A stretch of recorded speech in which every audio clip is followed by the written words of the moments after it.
Hello, beautiful people.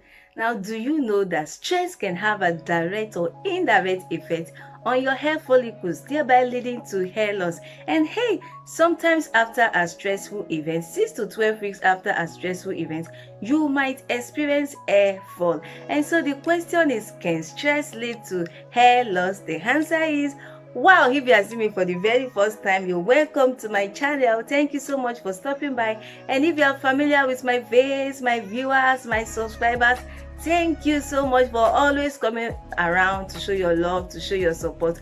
So let's unveil this together.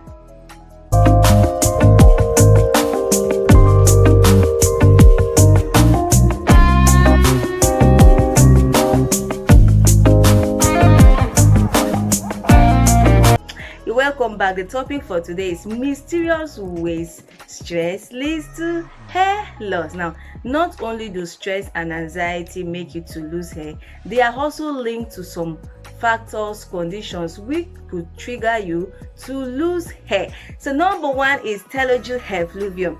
Telogen effluvium is the second most common cause of hair loss, and this happens when stress pushes the hair follicles into a resting phase, and with this they are not able to produce new strands of hair, and over time your hair falls out more easily while you are combing it, you're washing it, or you are just touching it. So basically what happens is that the number of hair follicles drops with telogen effluvium. Now, what are hair follicles?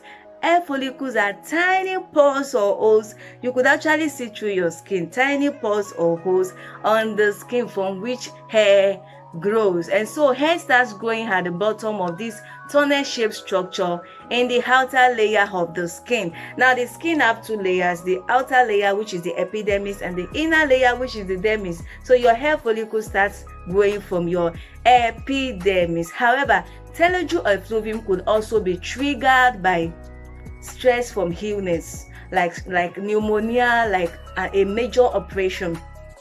And so the stress from this illness could also make the hair follicles to fall back into the resting stage, and resting stage is accompanied with hair loss. Now, what do I mean by resting phase? Now, normally about 85 to 95% of the hair is always in a growth phase, also referred to as anagen, while 5 to 10% is always in a resting phase, referred to as telogen, and the resting phase is always accompanied with shedding and loss of hair. And so with telogen effluvium, you could lose about more than 100 strands of hair in a day. Can you imagine? You just touching your hair or combing your hair or washing your hair, you lose so much more than 100 strands of hair every day. Number two is trichotillomania. Trichotillomania is a psychological condition in which people deal with negative, uncomfortable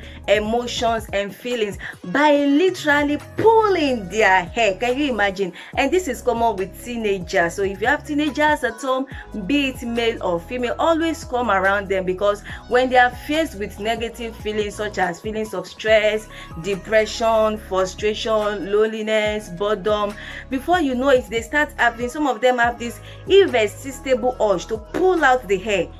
They could pull out from the scalp, it could be from the eyebrow, it could be from the skin or other parts of the body. And so trichotillomania is conversant, is common among teenagers, and you see them literally pulling out their hair by themselves.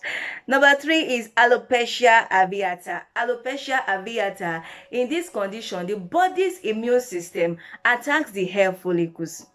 Can you imagine? Don't forget that the immune system is that part of the body, combination of organs that helps the body to fight sickness, disease, pathogens, bacteria, virus, foreign particles generally.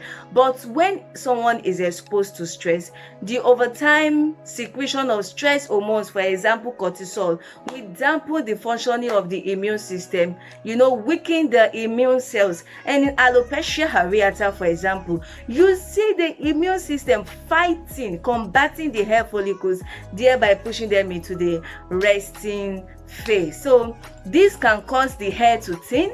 At the same time, some people may develop bald spots, baldness on the hair. And then thirdly, some may even lose large clumps of hair may suddenly fall out for no apparent reason.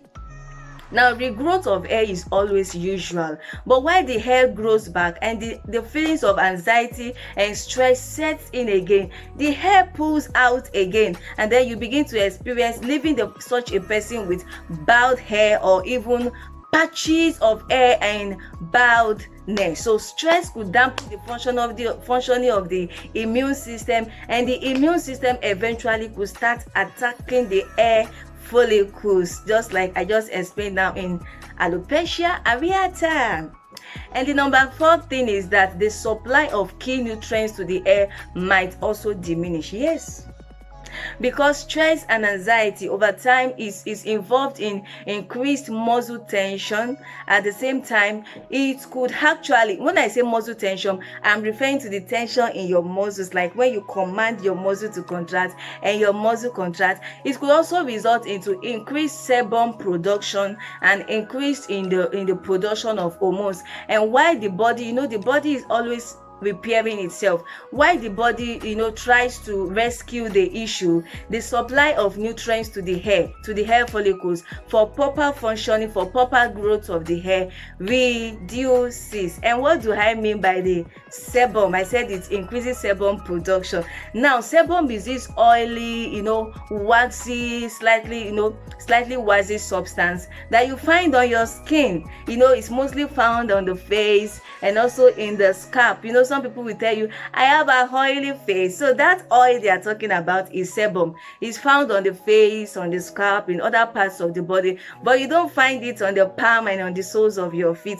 But let me know in the comment section if you have sebum on your palms. Yeah, that is why we have the comment section. So with this issue, sebum production could be increased, and the increase in sebum production could also clog the pores in the scalp, kind of form a cluster and clog, just cover up the pores in the scalp, and with that, even the nutrients are not able to penetrate your scalp. So you want to reduce stress as much as possible.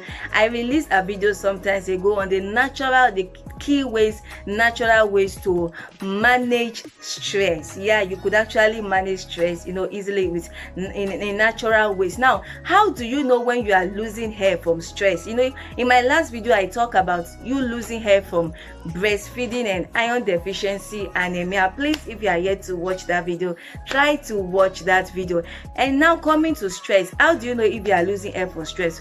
First of all, when you start losing more than 100 strands of hair in a day just by taking your shower or by combing your hair, you lose more than 100 strands of hair in a day, then hair loss is at play. Now, number 1, for Telogen effluvium, the hair begins to thin. Yeah, you notice thinning on the scalp. Now, for Trichotillomania, you discover that you've lost so much hair over time by you literally pulling off your hair by yourself. And when it's come to alopecia areata, also you may notice bald patches on the scalp. Yes, baldness, bald patches on the scalp for alopecia areata. So you want to take good care of yourself. You want to reduce stress as much as possible in order for you not to lose hair. Thank you so much for watching this episode. So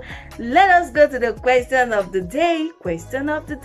All right, so in my last episode I asked a question, and my question was the growth phase of hair. What is it called? I said hair is always in a growth phase. About 85 to 95% the hair is always growing. What is the name of that growth phase? That growth phase is anagen.